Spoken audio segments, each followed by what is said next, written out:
Olá, olá. Sejam bem-vindos. Vocês estão me ouvindo, pessoal? Vocês estão me ouvindo bem?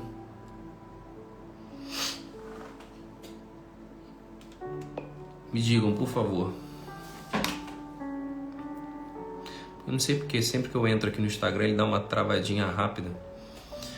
Eu não sei se tá indo ou não. Não sei o que tá acontecendo nesse Instagram aqui. Eu não consigo nem ver o que vocês estão falando. Pera aí. Ah, tá sim. Foi. Vocês estão vendo, né? Acho que foi agora. Show. Show. Vamos lá, pessoal. Boa noite aí. Como é que vocês estão? Tudo certo? Vamos lá? Que bom, pessoal. Vocês estão bem? Então vamos conversar hoje sobre infância, tá? Vamos falar sobre infância aqui. Separei alguns tópicos bem legais pra gente. Lembrando, tá, que essa nova temporada de lives aqui, eu não vou fazer mais aquelas lives de 1 hora que a gente ficava aqui conversando, né? Que a gente trocava muita ideia. Então eu quero ser bastante objetivo, preciso aqui com vocês, tá? Então se vocês quiserem trazer, pontuar, vocês podem ir pontuando, vocês podem ir trazendo a opinião de vocês nos comentários enquanto eu falo, beleza? Tá? Então vamos lá. O que eu quero conversar com vocês hoje aqui é sobre essa importância de vocês fazerem uma investigação sobre a infância de vocês. Tá? Por quê? Porque a infância, assim, antes de eu já entrar aqui no conteúdo, só vou dizer qual é o objetivo da nossa live de hoje, tá? O objetivo é para que vocês possam encontrar e fazer um mapeamento, tá, dos comportamentos que vocês têm hoje nos seus relacionamentos, tá? Porque grande parte do nosso modo de operação, do nosso modo psíquico de agir, ele vem sendo construído na infância, tá? Então, é na sua infância, sobretudo na primeira infância, na segunda infância, você vai construindo a sua forma de agir, tá? Muitas vezes tem pessoas que dizem, vão atender comigo e falam assim: Igor, eu sempre fui assim, sempre agi de tal maneira, né? Desde pequeno eu entendo que o meu comportamento é assim. E existe um certo drama na vida das pessoas que é o seguinte: olha, Igor, eu não consigo mudar a minha forma de agir, né? E às vezes a pessoa ela acredita que ela vai nascer assim, vai agir assim, ela não vai conseguir mudar, né, determinados comportamentos, porque, né, sempre se entendeu como gente agindo de determinado modo, tá? Isso acontece que na infância a gente vai aprendendo determinados comportamentos através da nossa família, tá? Então o meu objetivo hoje aqui é só abrir o horizonte de consciência de vocês para que vocês consigam fazer um mapeamento, que vocês consigam entender, puxa, eu tenho determinados comportamentos por conta do que aconteceu na minha infância, tá? E eu já tô jogando aqui uma saída para vocês, tá? A chavinha que vocês têm que virar nessa live é o seguinte: não é porque aconteceu na sua infância que você terá que, tá, agir desse modo para sempre, tá? Não é porque determinadas coisas aconteceram na sua infância que você terá que viver assim para sempre, tá? No finalzinho a gente conversa se der tempo, tá? Então vamos lá. Olha só, galera, o que acontece? Quando a gente é pequeno, por que a primeira infância ela é tão importante? Por que a nossa infância ela é tão importante e ela diz muito sobre a nossa vida adulta? Tá? Porque é o seguinte, do contrário que as pessoas pensam, quando a gente é pequeno, a gente não nasce pronto, tá? Crianças não são serizinhos que já nascem, vamos dizer, com um drive pronto. Tem muita gente que diz assim: as crianças elas são muito espertas, elas já sabem de muita coisa, né? Você fala pra ela, ela sabe das coisas. Não, criança não sabe das coisas. Criança, quando nasce, criança é um serzinho, tá? É um papelzinho em branco. E esse papel em branco, né? Vamos dizer, esse paninho em branco, ele vai sendo bordado pelos pais, tá? Os pais, tá? O pai e a mãe, eles vão bordando, eles vão dando forma a esse paninho branco chamado criança, tá? Então a criança, ela não nasce pronta. Todo mundo, tá? Todo imaginário da criança, todo mundo infantil, ele é moldado pelo pai e pela mãe, tá? Tanto é que se vocês puderem fazer uma comparação, depois pesquisem, né? O ser humano é o único bicho que quando nasce 100% dependente do pai e da mãe, sobretudo da mãe. Tá? Se você pega um filhote de elefante, se você pega um filhote de gatinho, de cachorro, eles nascem, eles já vêm com um drive de mais ou menos, sabendo mais ou menos o que fazer. Né? Você pega um filhote de passarinho, a mãe só tem o trabalho de alimentá-los. Depois, quando eles estão robustos, crescidos o suficiente, a mãe empurra do ninho para que eles voem. Né? E o passarinho que não voa morre. Acabou. Agora, os filhos, né? os filhos, o bebê humano, ele é o único bicho que ele precisa 100% do pai e da mãe. Por quê? Porque é necessário que haja uma transferência, tá? É necessário que haja uma herança, tá? É necessário que haja o quê? Um passar, né? dessa tradição familiar para a criança. A criança, portanto, ela não é um ser pronto. É óbvio que a criança ela tem, né, a sua psique, é óbvio que a criança ela tem o seu aparelho psíquico e que o seu aparelho psíquico vai absorver de um determinado modo, mas eu não quero entrar nisso hoje, tá? O que eu quero dizer é o seguinte, vocês prestarem atenção, como a criança é esse serzinho branco, tudo o que o pai e a mãe vão bordando nesse pequeno, vamos dizer, nesse pequeno ser, nessa pequena personalidade que vai sendo criada ali, a criança então ela absorve as crenças dos pais, ela absorve a dinâmica familiar, ela vai absorver necessariamente em seu campo físico a sua genética, né? Ela vai absorver todo o aporte hereditário, tá? Então quando uma criança, um bebezinho nasce, ela vai herdando tudo isso. Ok? E nós vamos herdando também, presta atenção que esse aqui é o nosso escopo, tá? A gente pode conversar isso a gente pode ramificar essa nossa conversa por muitos lugares. Mas eu quero pegar, tá? Vamos dizer que eu quero pegar a ramificação do comportamento familiar. Como vocês já entenderam, como eu trouxe aqui, nós vamos então herdando muitas coisas. E uma das nossas heranças que nós herdamos dos nossos pais é a dinâmica familiar, tá? Essa dinâmica familiar, ela é responsável, presta atenção, o que é dinâmica familiar? É a forma como o pai e a mãe se comportam, é como o pai se comporta com o filho, é como o pai se comporta com a mãe, com a esposa, né? É como o pai se comporta com o filho ou com os irmãos e etc, né? Quando o que o pai, né, o pai ou a mãe, como o pai e a mãe se comportam diante de uma dificuldade, por aí vai. Isso é dinâmica familiar, tá? Pra vocês entenderem. Então, essa criança, ela pega tudo isso. E presta atenção agora. Nós, quando somos crianças, nós recebemos uma família, nós recebemos um pai e nós, individualmente, cada ser, cada criança. Lembra que eu falei que o aparelho psíquico, cada um tem seu aparelho psíquico, cada um tem a sua psique. Então cada um vai absorver a dinâmica familiar ao seu modo, tá? Ou seja, um determinado evento pode fazer com que uma criança não tenha um trauma e uma outra criança possa ter um trauma, tá? Ela pode absorver aquilo como algo muito traumático, muito difícil, e uma outra criança ela pode simplesmente lidar com aquilo de uma forma muito melhor do que a outra, tá? Mas o que eu quero dizer aqui é o seguinte, esse passado, a dinâmica com seu pai e com sua mãe, sobretudo, eles dizem respeito ao que você é hoje, ao que você faz hoje. Eu vou dar alguns exemplos, eu anotei alguns exemplos aqui de que eu pego em atendimento, tá? Então, isso aqui não é uma regra geral. Entenda aqui, vou repetir, isso aqui não é uma regra geral, mas isso acontece com frequência. Por exemplo, infância de muitas crianças que tiveram que ter responsabilidade muito cedo, tá? Então aqui você começa a fazer um mapeamento da sua infância.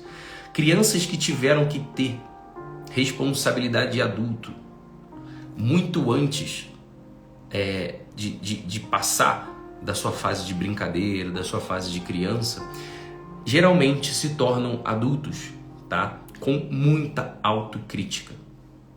São adultos que têm um comportamento de como se eles tivessem que resolver e colocar o mundo nas costas. Geralmente são adultos que olham os pais como seres inferiores, como quem diz, meu pai e minha mãe não aguentaram problemas da vida e eu tive que resolver. Tá? São crianças que se criticam demais, se cobram demais, beirando a ansiedade. Tá? Crianças que tiveram muita responsabilidade muito cedo, como por exemplo um pai que ficou doente ou uma mãe que ficou doente e esse filho teve que, assim, por uma força natural da vida, né? Teve que cuidar da mãe, cuidar do pai, teve que comprar remédio, teve que sair ou teve que, né, vender alguma coisa na rua, balinha, né? Teve que panfletar. Ou por exemplo, crianças que deram muito trabalho. Se você foi uma criança que deu muito trabalho, via de regra, crianças que deram muito trabalho para os seus pais se tornam adultos, tá? Também muito críticos, mas sobretudo crianças, né, que deram muito trabalho, elas criam uma dinâmica de que está sempre se defendendo das acusações dos pais, né? Como se, olha, eu tenho que sempre me justificar. Sabe aquela pessoa que pede desculpa por tudo? Sabe aquela pessoa que fica querendo se justificar com as outras pessoas por tudo, né? Ou quando, por exemplo, você está num trabalho e tem um colega que, sei lá, olhou torto para você, ou você se estranhou com ele, você se sente impelido em querer conversar tudo com aquele seu colega de trabalho para que ele entenda 100% o teu lado. Isso é uma criança, né, que por exemplo, deu um trabalho. Dentro desse escopo também, né, de se justificar demais, é uma pessoa que quer se justificar demais com todo mundo, quer que todo mundo a entenda, também foi uma criança que recebeu uma educação de muita crítica. Muita crítica. Pais que criticam demais a criança, né, de pouco elogio. Ou seja, meu filho, nada do que você faz está bom. Né? Por exemplo, o filho que faz o dever da escola, mostra pro pai ou a mãe fala, meu filho, você não fez mais do que a sua responsabilidade. Ou então vai varrer ali, a mãe pede para varrer o quarto, ou sei lá, limpar o banheiro, e limpa o banheiro e fala, olha, isso aqui tá sujo, ali tá uma merda, né? Tem muita família que faz isso, né? Tá uma merda, tá ruim. Então tudo o que a criança faz é criticada, é visto de uma maneira negativa, né? Não há um olhar sobre o esforço que ela faz. Então vai se tornando um adulto com essa necessidade de ter que se justificar o tempo inteiro, de ter que mostrar que tudo o que faz é bom, né? É como se estivesse sempre ameaçado. Sentem também muita dificuldade, né, em relacionamento quando há um feedback negativo, como por exemplo, você está num relacionamento ali, né, ou então com o seu chefe, a pessoa vai e fala, olha, sabe aquele trabalho que você fez? Cara, não ficou bom. A pessoa recebe isso como, né, uma resposta, né, direta à sua pessoa. Como se estivesse dizendo, você é um merda, você é um bosta, você não serve pra nada, você é uma péssima pessoa. Mas na verdade, sei lá, o teu chefe está dizendo que, sei lá, o teu trabalho não foi bom. Não que você não é que você é essa pessoa horrorosa. Entende aqui? Então se tornam crianças com muitíssima dificuldade em lidar com crítica. Por quê? Porque passaram a infância inteira ouvindo críticas. E essa criança entende que crítica é o quê? Que é um ataque diretamente a ela. É um ataque feroz a ela. Tá? Por exemplo, isso passa às vezes muito despercebido pelos pais, né? Eu estava conversando com uma mãe esses dias, atendendo, e o filho dela tá começando a fazer malcriação. Olha como são as coisas, presta atenção aqui comigo. O filho dela tá começando a fazer muita malcriação. E o filho dela tá fazendo uma malcriação que não é ela que ensina, né? O filho tá começando a bater. E ela fala assim, Igor, lá em casa ninguém bate, a gente não discute, a gente não grita, e ele tá começando a bater. E, obviamente, é uma coisa que ele tá aprendendo da escola, né? Porque a criança, ela também olha pra fora. E ela falou assim, não, Igor, eu não vou admitir que ele bata, porque lá em casa ninguém bate, ele vai aprender. Então ele vai começar, presta atenção como funciona. Então eu vou começar a mostrar pra ele que ele não pode bater em ninguém, então ele vai ter que limpar a casa inteira, ele vai ter que fazer tudo na casa agora, porque ele vai aprender. Vou fazer ele ficar de castigo. Falei, mãe, querida, você não vai fazer isso com ele. Com todo perdão, você não vai botar o teu filho, né, de castigo cumprindo as obrigações da casa. Por quê? Porque ele vai entender que cumprir as obrigações da casa é um castigo, mas não um dever. Tá entendendo? Ela, puxa, é meu amigo. Eu falei, não, você vai simplesmente tirar o quê? O que ele gosta. É o videogame, ele gosta de sair, andar de bicicleta, então você vai tirar isso dele. Você não vai fazer com que ele cumpra mais deveres da casa como um castigo. Porque senão essa criança vai entender o quê?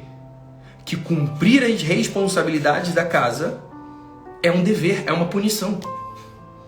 É um sofrimento. E eu sei que muitos de vocês passaram por isso, que às vezes muitos pais, às vezes, que não percebem, eu não estou botando culpa neles, mas não percebem que o quê? Cumprir as obrigações da casa não é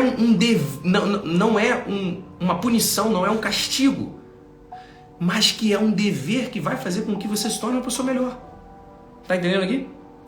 Né? E ela ia fazer isso sem que ela percebesse. Eu falei, mamãe, calma, não faça isso. Senão teu filho vai entender, né, que cuidar da casa é um problema. E aí se torna aquelas pessoas o quê? Que odeiam o trabalho. Que o trabalho é uma punição. Por exemplo, crianças, né? Crianças que acabaram sendo jogadas para o trabalho muito cedo também podem desenvolver esse tipo de visão que trabalho é uma merda, que trabalho é um castigo, né? Não é isso? Eu não sei qual foi a sua infância. Então, entenda que muito dos nossos comportamentos, eles vêm dessa raiz infantil. Vem dessa raiz infantil. Tá? Se alguém quiser dar um exemplo aqui no comentário, pode dar, tá? A gente vai enriquecer bastante o que eu estou trazendo, porque são inúmeros exemplos. Eu estou trazendo aqui uma regra geral.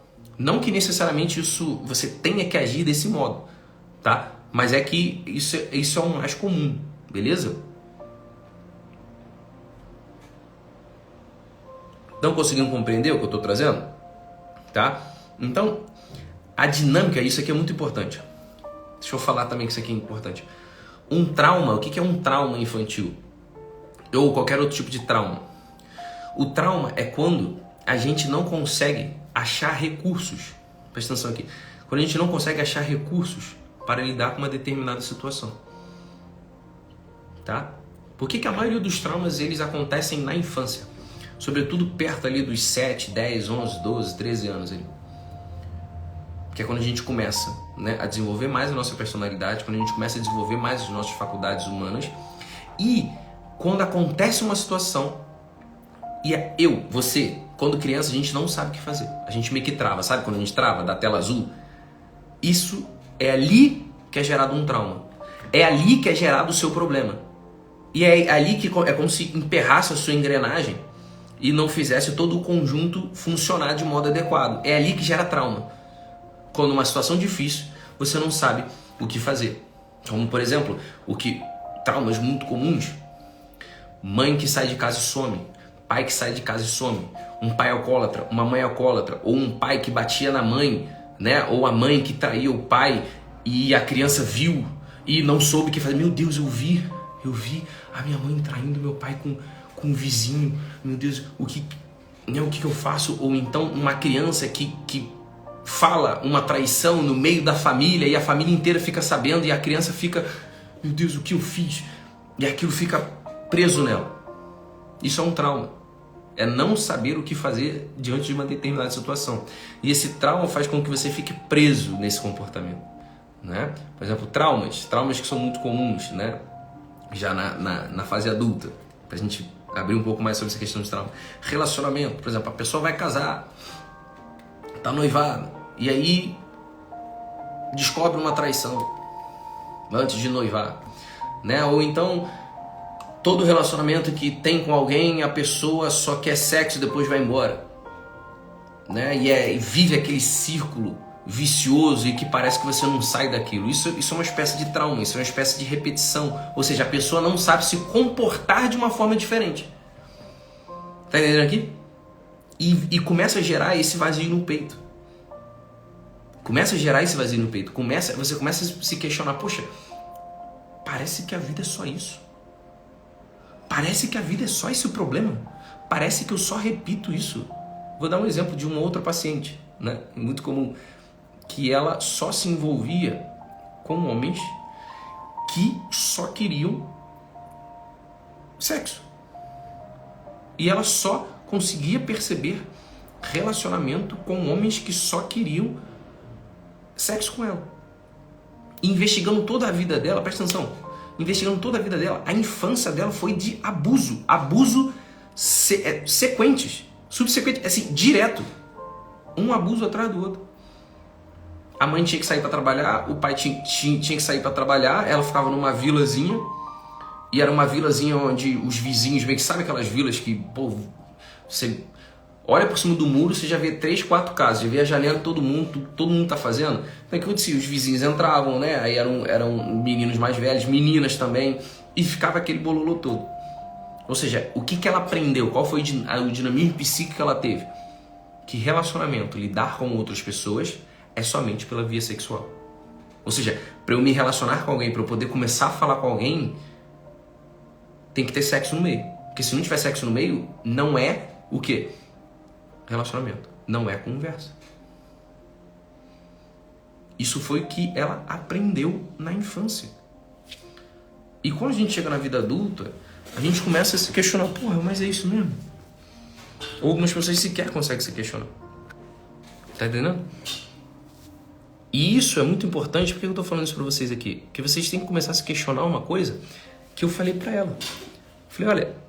E ela falou assim, poxa, Igor, mas é só isso que é relacionamento? Porque se for isso eu não quero, eu prefiro ficar sozinha.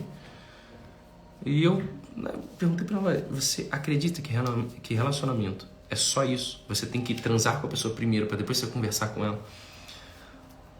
E ela, Igor, eu não sei, eu acho que não, mas eu nunca tive nenhum relacionamento que não fosse assim. Sabe qual foi um recurso terapêutico que eu achei para ela começar a ver que há outros relacionamentos que não são assim? Falei, assiste aqueles doramas. Quem que conhece o dorama? Já viu o dorama?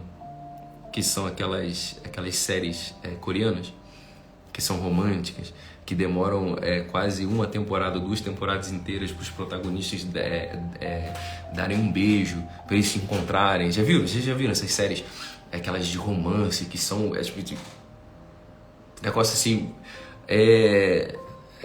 assim, é o nível de enrolação, né, pra gente, né, um nível de enrolação assim estratosférico. Eu falei, olha, assiste um pouquinho lá de dorama, né, você vê como você pode perceber um outro lado da coisa.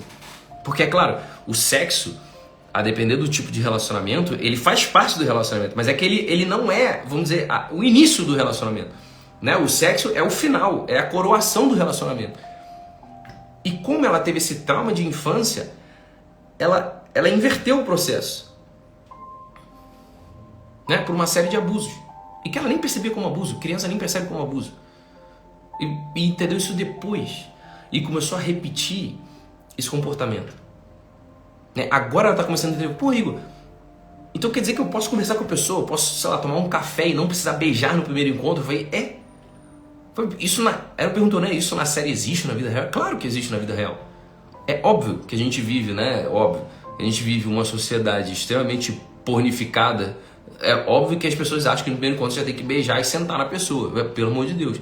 Não é isso. Mas numa cultura nossa, as pessoas tomam isso como uma verdade. Mas não. O que eu quero dizer com isso? Que vocês podem agir de modo contrário ao que vocês se acostumaram a agir a vida toda.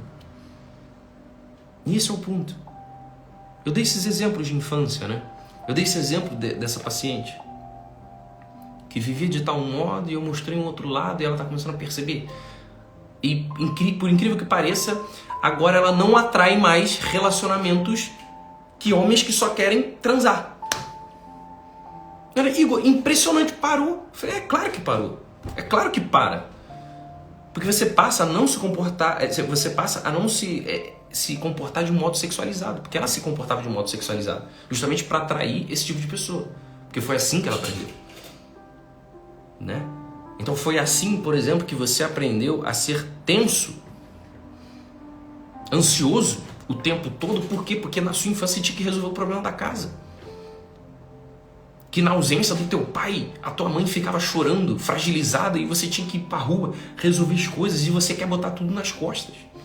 Você se sente responsável por Deus e o mundo. Né? Porque o tempo todo a sua mãe, o seu pai, o seu avô, a sua avó, eu não sei quem cuidou de você, sempre te criticava, sempre dizia que estava errado, e você cresce com essa necessidade de ter que ficar se autoafirmando ou se defendendo o tempo todo dos outros. Todo mundo está me criticando, todo mundo está me criticando, todo mundo está me criticando, eu preciso me defender.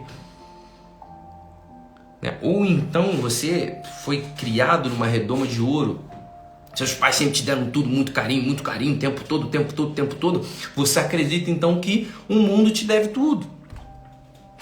Você acredita que na sua primeira dificuldade tem que aparecer, né, um super-homem, a Mulher Maravilha tem que te acudir, ou os seus amiguinhos têm que te acudir, o teu chefe tem que te olhar com um belo sorriso no rosto, aquele sorriso Colgate te abraçando e dizendo: não, caro funcionário, fique tranquilo, porque agora eu farei a planilha do Excel para você. Sente aqui ao meu lado que eu terei toda a paciência do mundo para te ensinar essa planilha do Excel. É óbvio que não é.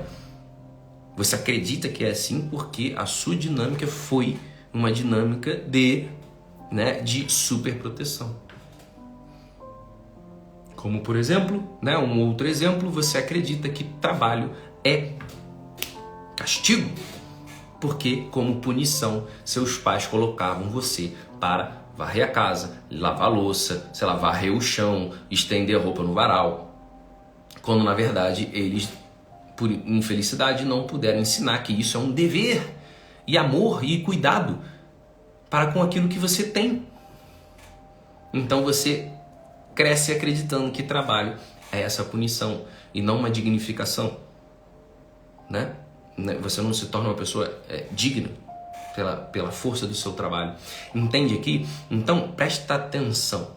Presta atenção. Muitas das vezes vocês percebem esse vazio, essa dor no peito, esse incômodo, né? Fala assim, poxa, parece que tem algo errado com a minha relação com o trabalho. Parece que tem algo errado nos meus relacionamentos. E por que eu sou assim? E mais, vocês têm que se perguntar, eu posso mudar? E eu digo a vocês, claro que vocês podem mudar. Claro que vocês podem mudar. E para isso que serve, né, os terapeutas, a psicoterapia. Caso você não consiga mudar sozinho. Eu sei que tem vários terapeutas aqui que me ouvem. Eles estão aí. E eles vão estar nesse coro comigo, porque é isso mesmo.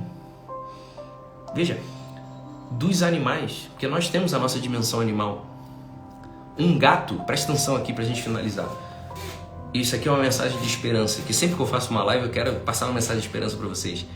Um gato, ele não consegue optar por não miar por vontade própria. Um gato, né, um cachorro, ele não consegue dizer hoje eu serei menos cachorro. Hoje eu serei o leão, né? Hoje eu serei um macaco. Não tem como um gato deixar de ser gato. Não tem como um cachorro, um gato, né, os outros animais que a gente conhece deixar de agir conforme a sua espécie. Agora, o ser humano não tem uma ação que diga, que coloque ele dentro de uma redoma e diga, você será somente assim. Você cresceu, você aprendeu a agir desse modo e você não poderá ser diferente. Não. O ser humano, ele é esse ser, esse ente que pode mudar o seu comportamento, as suas ações, quando quiser. Basta um ato de vontade. E é necessário que vocês olhem para as ações de vocês e percebam, eu posso agir diferente. Não é porque eu estou estressado que eu brigarei com o meu marido. Não é porque eu estou estressada que eu brigarei com meus filhos. Não é porque, né, eu estou estressado que eu encherei o saco dos meus funcionários. Não é porque eu estou estressado que eu punirei as outras pessoas com as minhas reclamações. Eu posso ser diferente.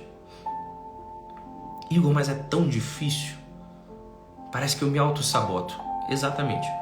por conta da sua dinâmica psíquica infantil. Se não consegue, busca uma terapia, né?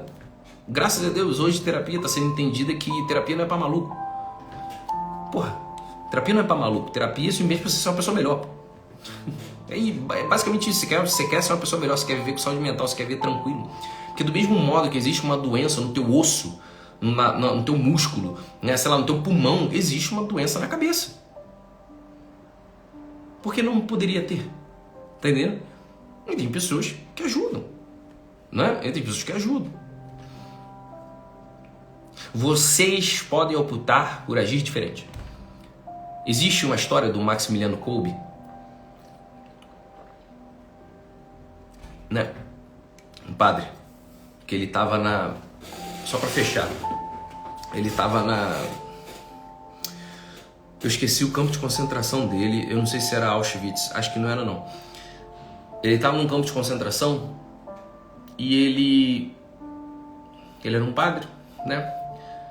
E uma das torturas que os soldados nazistas faziam, como eu tô falando dessas coisas, né? Soldado nazista, morte, essas coisas, abuso, por favor, deem um like aí, porque com certeza o Instagram vai derrubar, porque eu tô falando palavras que não podem ser ditas, tá? Então dá uma ajuda aí.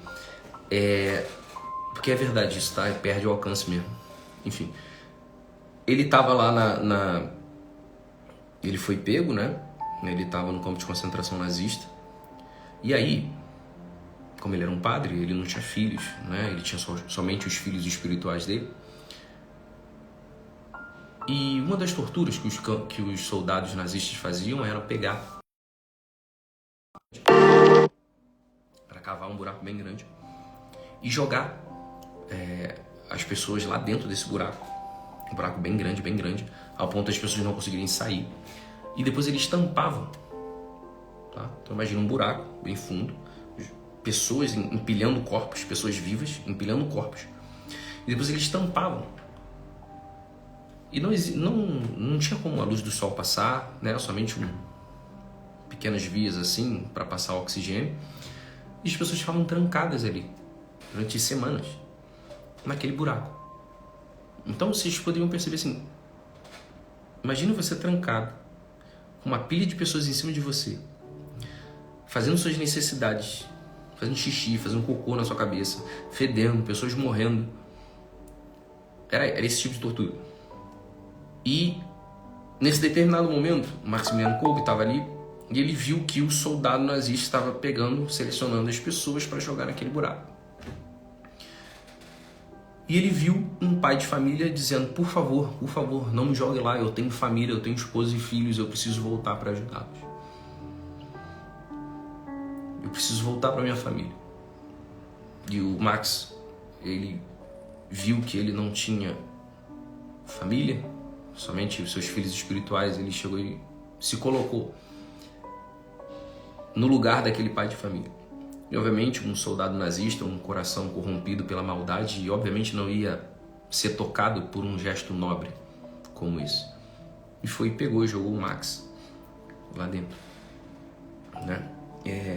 E tem a continuação da história, né? Que ele acaba no meio dessa vala, né? De pessoas, de corpos ali, de pessoas morrendo. Ele foi fazendo orações, né? Orações e convertendo e batizando as pessoas lá dentro, esse próprio padre. E ele conseguiu sobreviver por mais de semanas. E os soldados nazistas ficaram impressionados. Tem até a biografia dele, tá, gente? Maximiliano Kolbe, para quem quiser ler a história dele. Só tô resumindo. Eles viram que por um milagre o cara continuou vivo, continuou batizando, as pessoas faziam entoando orações, entoando mantras ali, né, a Deus. E eles tiveram que matar o Maximiliano. Tiveram que apagar ele mesmo. E ele não morreu naquela bala. Por que eu tô dando esse exemplo? Que as pessoas podem dizer, existe o instinto de sobrevivência. Em campo de concentração nazista, né? Qualquer um vai pensar na sua vida, no seu próprio umbigo, né? Mas o Maximiliano Kolbe mostrou o quê? Que não. Pela vontade dele, humana, em agir, no caso dele, por uma força sobrenatural, uma força religiosa, ele agiu diferente. Demonstrando que o quê? Que o ser humano, eu, você, nós, podemos, por um ato de vontade, agir diferente daquilo que nós estamos acostumados. Até nos momentos mais difíceis, nos momentos mais dramáticos, quando a nossa vida está esvaindo pelas nossas mãos, a gente pode agir de um modo que seja o nosso modo. Isso é uma mensagem de esperança para dizer que não é porque a tua vida está difícil que você não pode ser diferente. Não é porque as coisas estão dando errado que você não pode mudar. Às vezes você pode ter sido acometido por uma doença grave, as pessoas te abandonaram, que há muita dor no peito. Mas você pode mudar, você pode ser diferente. Basta um ato de vontade para que a sua vida mude. Isso é possível. Eu falo isso também como psicoterapeuta. Eu testemunho isso com a mudança das pessoas que eu atendo. E por que vocês não poderiam ser diferentes? E por que vocês não poderiam mudar? É claro que vocês podem. E se vocês não estão conseguindo sozinhos, busca uma ajuda. Busca ajuda profissional. Qual é o problema? Não? Deixe esse orgulho e soberba de lado e seja ajudado. Certo? Então, pessoal, olha, chega, né? Já falei demais. Alguma dúvida? Alguma dúvida? Eu fui esse exemplo de ter que desenvolver obrigações de adulto com 11 anos. Minha mãe ficou doente e eu cresci colocando nas costas o dever de fazer o papel dela dentro de casa. É isso mesmo. Você acaba ficando ansiosa, querendo cuidar de todo mundo, todos, o tempo todo, e você acaba não cuidando também um pouco de você. É bem comum isso, né, de crianças assim. Então, pessoal, chega, né? Já fiquei muito tempo aqui, falei que ia ser direto, objetivo. Então, pessoal, beijo, fiquem com Deus e até domingo que vem. Tchau, tchau.